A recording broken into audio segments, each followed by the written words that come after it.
മുത്തുനബി സല്ലല്ലാഹു അലൈഹി വസല്ലമ തങ്ങളെ നാം സ്നേഹിക്കണം. എത്രത്തോളമാണ് നാം സ്നേഹിക്കേണ്ടത്? നാം എന്തിനെയാണ് ഏറ്റവും കൂടുതൽ ഇപ്പോൾ സ്നേഹിച്ചു കൊണ്ടിരിക്കുന്നത്? അല്ലെങ്കിൽ ആരെയാണ് നാം ഏറ്റവും കൂടുതൽ സ്നേഹിച്ചു കൊണ്ടിരിക്കുന്നത്? ഒരു ഇമാജിനറി സ്റ്റോറി ഞാൻ പറയാം. ഒരു ഫാമിലി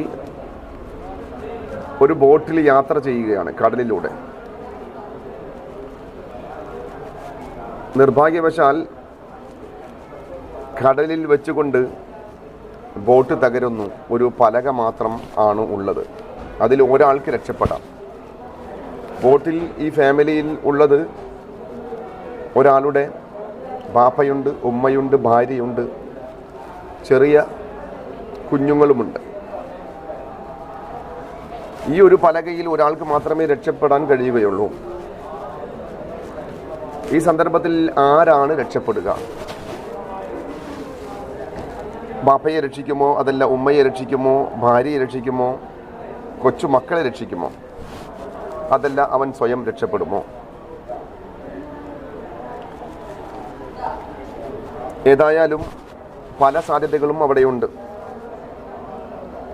ബാപ്പയെ രക്ഷിക്കാൻ നോക്കുന്ന സമയത്ത് ഉമ്മയുടെ കരച്ചിൽ കേൾക്കുമ്പോൾ ബാപ്പയെ മാറ്റി ഉമ്മയെ കെടുത്താനും, ഭാര്യയുടെ കരച്ചിൽ കേൾക്കുമ്പോൾ ഭാര്യയെ കെടുത്താനും, കൊച്ചുമക്കളുടെ മുഖം കാണുമ്പോൾ കൊച്ചുമക്കളെ രക്ഷിക്കാനും വേണ്ടി ശ്രമിക്കും. എന്നാൽ ആ സമയത്ത് ഓരോരുത്തരും അവർക്ക് ജീവൻ നഷ്ടപ്പെടുന്ന സമയത്ത്, അല്ലെങ്കിൽ മരണവെപ്രാളത്തിൻ്റെ സമയത്ത് മറ്റൊരാളെ പിടിക്കാൻ സാധ്യതയുണ്ട്. അങ്ങനെ പരസ്പരം അങ്ങോട്ടും ഇങ്ങോട്ടും ഒരല്പം ശ്വാസത്തിന് വേണ്ടി പ്രയാസപ്പെടുന്ന സമയത്ത് ആർക്കാണോ കരുത്തുള്ളത് അവർ രക്ഷപ്പെടാനാണ് സാധ്യത. മാക്സിമം നാം തന്നെ സ്വയം രക്ഷപ്പെടാൻ ശ്രമിക്കും. അതായത് നമുക്ക് ഏറ്റവും പ്രധാനം നമ്മുടെ ജീവൻ തന്നെ. ഒരു വെള്ളപ്പൊക്കം ഉണ്ടാകുന്ന സമയത്ത് നാം എന്താണ് ആദ്യം ചെയ്യുക? ആദ്യം തന്നെ നമ്മുടെ വീട്ടിലുള്ള സാധനങ്ങളെല്ലാം, നനയുന്ന സാധനങ്ങൾ, നനഞ്ഞാൽ പ്രയാസമുണ്ടാകുന്ന സാധനങ്ങൾ എല്ലാം കട്ടിലിൻ്റെ മുകളിലേക്ക് ആദ്യം നാം മാറ്റും. വീണ്ടും വെള്ളം ഉയരുകയാണെങ്കിൽ അതിൻ്റെ മുകളിൽ നിന്ന് സ്ലാബിൻ്റെ മുകളിലേക്ക് മാറ്റും. വീണ്ടും വെള്ളം ഉയർന്നാൽ ഫ്രിഡ്ജ് പോലത്തെ സാധനങ്ങളെല്ലാം പരമാവധി നാം വീടിൻ്റെ മുകളിലേക്ക് കൊണ്ടുപോകാൻ ശ്രമിക്കും. വീണ്ടും വെള്ളം വന്നാലോ നാം എന്ത് ചെയ്യും? ആ സമയത്ത് മറ്റുള്ള സാധനങ്ങളെല്ലാം നാം ഉപേക്ഷിച്ച് ഏറ്റവും പ്രധാനപ്പെട്ട വസ്തുക്കൾ മാത്രം നാം ശേഖരിക്കാൻ ശ്രമിക്കും. അതായത് passport, Aadhaar card, ration card, പൈസ, ആഭരണങ്ങൾ തുടങ്ങിയതായ വിലപിടിപ്പുള്ള സാധനങ്ങൾ മാത്രം നാം ഒരു ബ്രീഫ് കേസിലാക്കാൻ ശ്രമിക്കും. അങ്ങനെ അതുമായി നാം ഏറ്റവും ഉയരമുള്ള സ്ഥലത്ത് നാം നിൽക്കും എങ്കിൽ വീണ്ടും വെള്ളം ഉയർന്നാൽ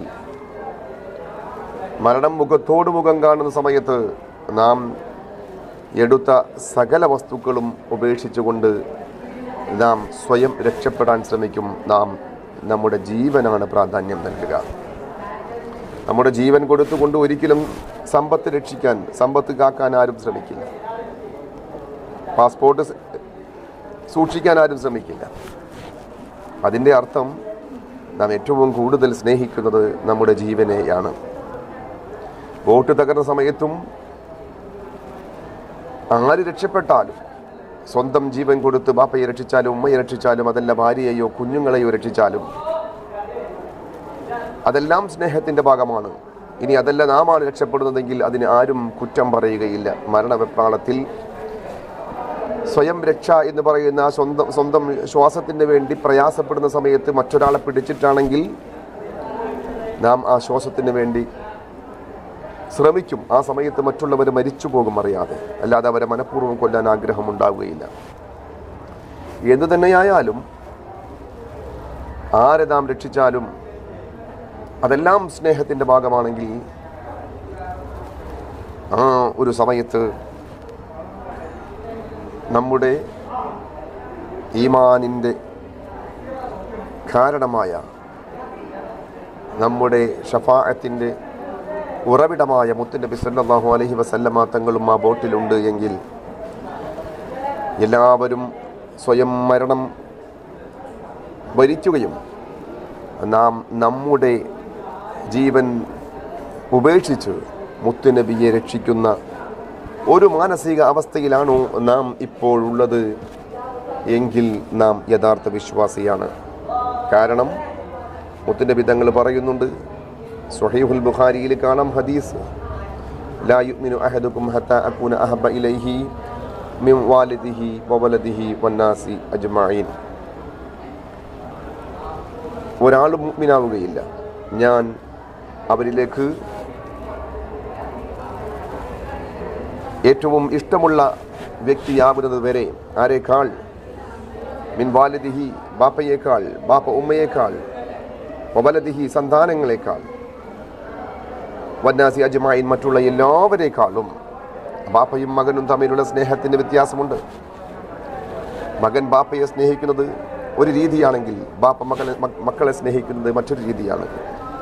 ഇനി അതല്ല, ലോകത്ത് ആരെയെല്ലാമാണോ നാം സ്നേഹിച്ചു കൊണ്ടിരിക്കുന്നത് എന്നല്ല, സ്വന്തം ജീവനേക്കാൾ നാം മുത്തുനബിയെ സ്നേഹിച്ചെങ്കിൽ മാത്രമേ നമ്മുടെ ഈമാൻ പരിപൂർണമാവുകയുള്ളൂ.